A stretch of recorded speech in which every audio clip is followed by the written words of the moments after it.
Usain Bolt is considered as one of, if not the fastest man alive, and his accomplishments as an Olympic runner is known by people worldwide. Another thing that was well known by people was Usain Bolt's affinity for football, with him constantly talking about how he loved football and Manchester United on social media and interviews. And him watching Manchester United in particular encouraged him to try his luck as a professional footballer, because he would flat out say, "I thought that if some players, I'm not going to name names, you know them, if they can't play football, I can probably do it too." Now, I don't know for sure what Manchester United players he was talking about at the time, but I think this quote showed a bit of delusion from Bolt, because no matter how bad those players look like playing in the Premier League or whatnot, they are still professional footballers at the end of the day who dedicated years playing football to reach the stage of playing for one of the biggest clubs in the world in Manchester United, while Bolt never even played football at any professional level. Even if he could outpace every player on the pitch, it wouldn't make him automatically qualified to play football, because football is a lot more nuanced than just outrunning a competition in a straight line race. But regardless, Bolt would get a chance to show off his footballing skills after he retired from his track career in 2017 at a relatively young age of 30, as he would visit South African side Mamelodi Sundowns training ground to train with the team in the beginning of 2018. Now, this visit would be more of a media spectacle rather than an actual serious training or a trial for Bolt, as he would only do very basic footballing drills and just in general just seemed like a regular celebrity appearance at a football team's training. And after the training, Usain Bolt would finish his visit off with the interview claiming he was very serious about football, and that would be the end of his South African stint until he would post a Twitter video announcing he signed for a football team shortly after his visit. Now, this would obviously lead fans to connect the dots together and make the assumption that Bolt would sign for the Mamelodi Sundowns, as he had just come off his visit, and it wouldn't help that the Sundowns would post this tweet, fueling more fans to speculate that he joined the club. However, it would soon be revealed in a tweet that this announcement was all just a publicity stunt to announce his spot in the Soccer Aid charity game that was happening later that year, and not him actually joining a football team. Nonetheless, Usain Bolt would get a more serious chance at professional football just a month after this announcement, as he would get a chance to train with the Dortmund's first team, with his strong connection with Puma CEO and Dortmund board member Bjorn Golden helping him earn the opportunity. And this would be a great opportunity for Bolt, as he would be able to train with top tier players, and he would see if he truly has the talent to reach his dream and play for Manchester United, with Dortmund coaches promising they would give an honest assessment after the training. In the training, Bolt would play 11 on 11, and he even scored a header in the match. And after the training, Bolt himself would give himself a solid 7 out of 10 on his performance in the training. And while Bolt would give himself a pretty good rating, Dortmund coaches thought otherwise about his performance, because Dortmund manager Peter Stoger would be brutally honest and say he still had a lot of work to do to reach the highest level, and unfortunately at his age, there isn't much room for improvement. After this, Bolt's footballing journey would take a trip up north, as he would join a Norwegian team called Stromsgodset for training, with the help of his Puma connection yet again, as Stromsgodset was sponsored by Puma. This stint would also see Bolt take another step up in his quest to play professional football, as he would get to play in an actual match this time, with him getting a chance to play in a friendly match against the Norwegian under-19 team. He came on as a substitute in this game late into the game with 20 minutes left, and this game would end up as a bit of a disaster for Bolt, as he looked completely out of place in this match, with him getting easily dispossessed against a Norwegian under-19 competition, and he missed the team's best chance that game with a header that went wide, with the game ending in a 1-0 loss for Stromsgodset. While this performance didn't turn out as hoped for Usain Bolt, he wouldn't have much time to dwell on it, because just 5 days after this match,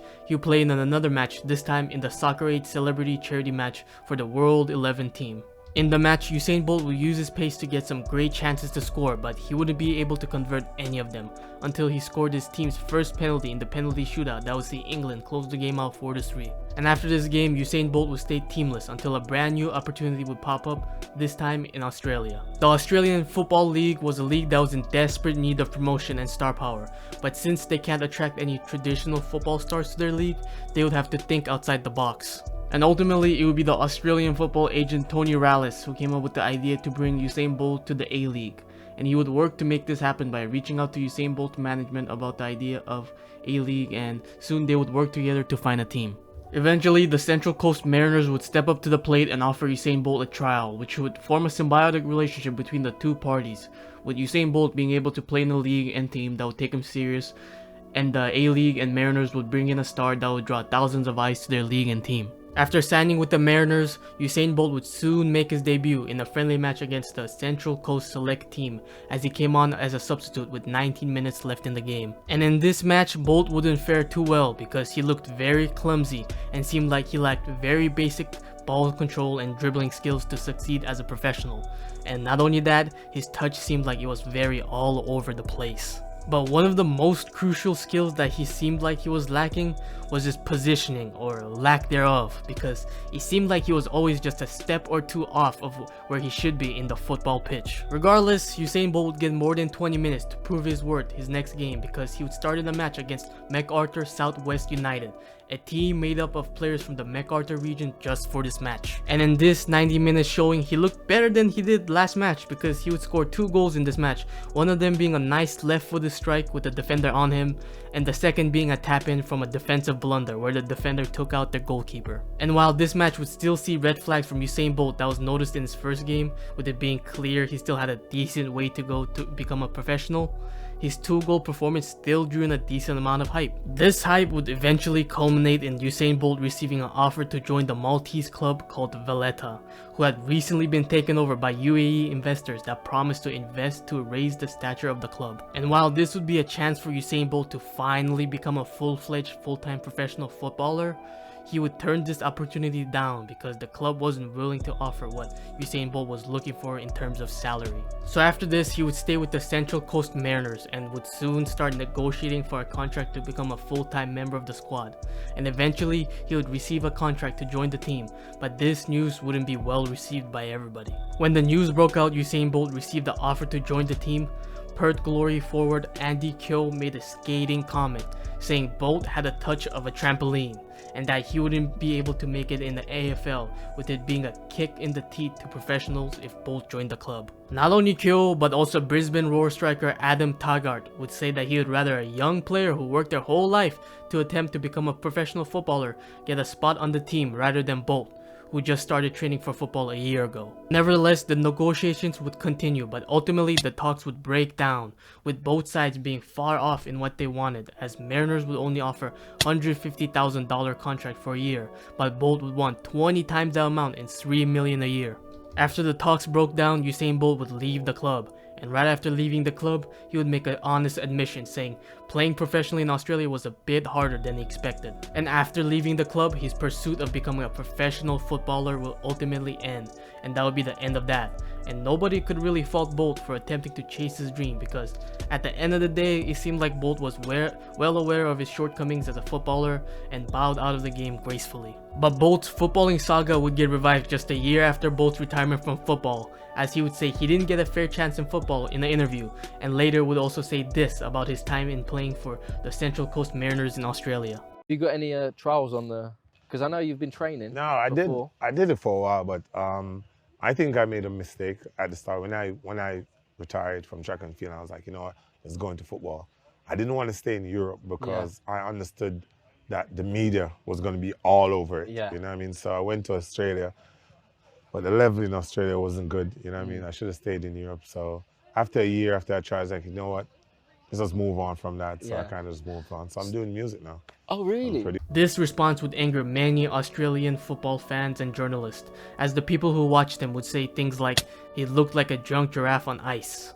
There's nothing wrong with Australian quality, he was atrocious. And Bolt quite simply didn't have basic ball skills. And I would have to agree with Australian fans, because Usain Bolt came off as a bit delusional with his comments in interviews, because him saying he didn't get a fair chance or the Australian Football League being too low of a level was just a flat out lie. He got many opportunities throughout his career, infinitely more chances than any normal person would get, and he never managed to look like he belonged on the pitch and simply struggled against subpar competition. I mean, for crying out loud, he played against the Norwegian under-19 team made up of teenagers, and even there, he looked like he was levels below their level, even with him being much stronger and faster than those kids. So if he can't look like he belonged even against low competition in Norwegian under-19 team, then what makes him think that things would have gone different if he stayed in Europe and played against better teams than the ones in Australia? And talking about fair chances, he did get chances to sign for professional teams and play professional football,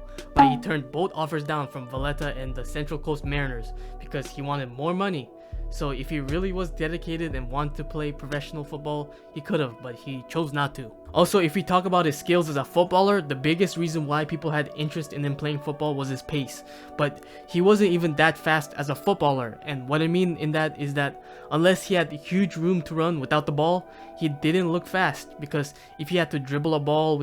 while a defender was on him, he couldn't utilize his Olympic level speed. His initial acceleration was also not that impressive as a footballer, which is a lot more important in football than just straight line speed like the 100-meter dash that Bolt excels in. And even in his races, his initial burst of acceleration is his weakest part of the game, and his speed comes into effect when he reaches his full stride, where he can utilize his long legs to outrun everybody. His height also didn't really benefit him because he was a very tall guy, but his agility really suffered because of that, and on the football pitch, that made him look really clunky and clumsy with the ball on his feet. But overall, I think Bolt was a bit delusional about his footballing ability and career, and that might have played into the fact of him not working as hard or taking the sport as serious because he believed he was better than he actually was. Nonetheless though, Usain Bolt will go down as one of the best athletes of this generation, and his footballing journey would be like a crappy side quest that Bolt pursued, kind of similar to Michael Jordan playing baseball.